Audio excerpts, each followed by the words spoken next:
बघा पोट्यो, आता आपल्याला काय दिले इथं, हे जे काय म्हणतात decide the roots of the equation or not. आता ही जी तुमच्या x च्या व्हॅल्यू दिली आहे दोन, x = 1 आणि x = -1, याच्या व्हॅल्यू आहेत या इक्वेशनचे रूट्स आहे की नाही ते आपल्याला ठरवायचं आहे. रूट्स म्हणा किंवा त्याला आपण काय म्हणू शकतो, सोल्युशन आहे की नाही ते ठरवायचे. म्हणजेच काय, जेव्हा तुम्ही ह्या व्हॅल्यू x = 1 किंवा x = -1 या तुमच्या x च्या जागेवर टाकणार, तेव्हा ह्या डाव्या साईडची जेवढी तुमचं व्हॅल्यू येणार तेच तुमच्या उजव्या साईडची व्हॅल्यू असेल पाहिजे. म्हणजे काय, उजव्या साईडला जर 0 आहे तर तुमच्या डाव्या साईडला सुद्धा तुमचं उत्तर कितीला पाहिजे, 0 आलं पाहिजे. तर मग बघा याला सॉल्व्ह करताना काय करू, पुट x = 1 इन इक्वेशन, कोणतं आहे तुमचं हे वालं, x² + 4x - 5 = 0.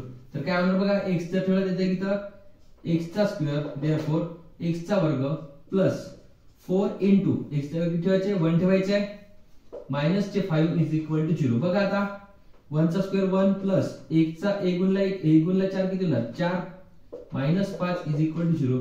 4 अधिक 1 किती, 5 मायनस 5 = 0.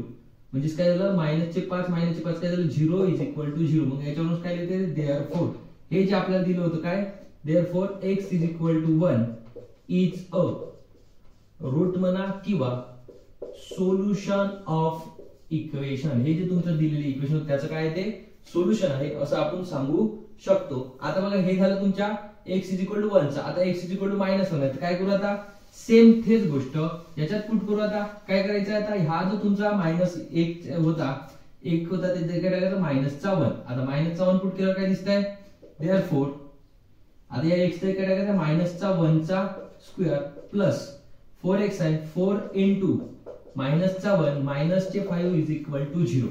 आता बघा यालाही सॉल्व्ह केल्यावर काय होते, तर 1² 1 मायनस प्लस 4 into -1 काय होणार, मायनस चे 4 मायनस चा 5 = 0. आता बघा -4 into x into पॉझिटिव्ह आला म्हणजे प्लस आणि मायनसचा गुणाकार काय होणार, -1 - 4 मायनस चे 5 = 0. म्हणजे काय झालं बघा, हा जो आहे तो 1 ला जसा ठेवायचा, मायनस चे 4 मायनस चे 5 मायनस चे 9 = 0. तर इथं काय आलं, मायनस चे 8 = 0. आता बघा हा जो 8 आहे हा 0 च्या इक्वल आहे का, नाही. जर 0 च्या इक्वल नसेल तर काय लिहिता येते याला, मग हा याच्या इक्वल नाही म्हणून काय लिहिलं, therefore x = -1 is not a route of given equation. म्हणजे काय सांगितलं याच्यावर बघा आपण, हा जो पहिली व्हॅल्यू होती x = 1 ही काय होती, या इक्वेशनचं सोल्युशन आहे.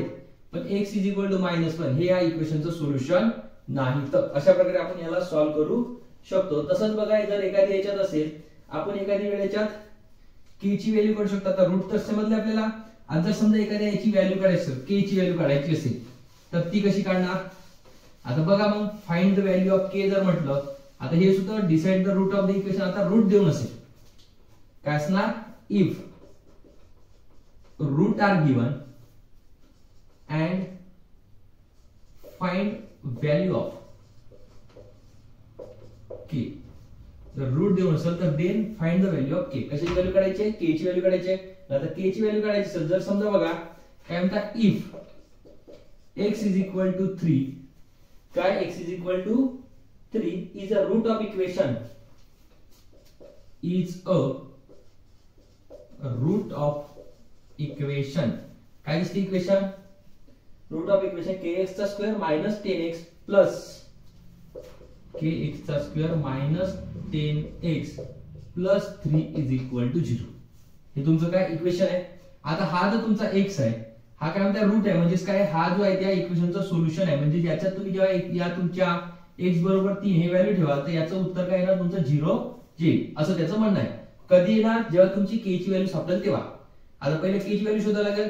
मग आता बघा काय म्हणते, हे झालंय, देन फाइंड k. काय शोधायचं आहे, फाइंड k. देअरफॉर बघा आता काय करू, पुट x = 3 इन इक्वेशन. त्याच्यासारखं करायचं, काही नवीन नाही. इन इक्वेशन कोणतं, kx² - 10x प्लस 3 = 0 टाकलं. आता बघा k ची व्हॅल्यू आपल्याकडे नाही म्हणून काय करू, k ला ठेवू जशानं तसं. k x² x चा किती ठेवायचे, 3 म्हणजे काय ना, 3² मायनस 10 into x चा घेता या किती येणार, 3 प्लस 3 = 0. आता बघा 3 चा स्क्वेअर 9 होते म्हणून 9 k मायनस 10 इंटू 3 किती 30 प्लस 30 इज इक्वल टू 0.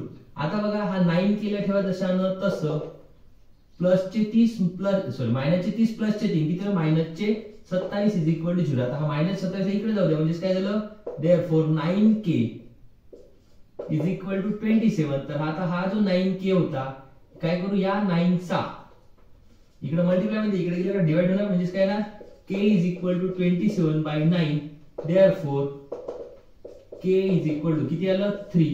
असं तुमचं काय असणार याचं सोल्युशन असणार. अशा प्रकारे आपण k ला फाइंड करू शकतो.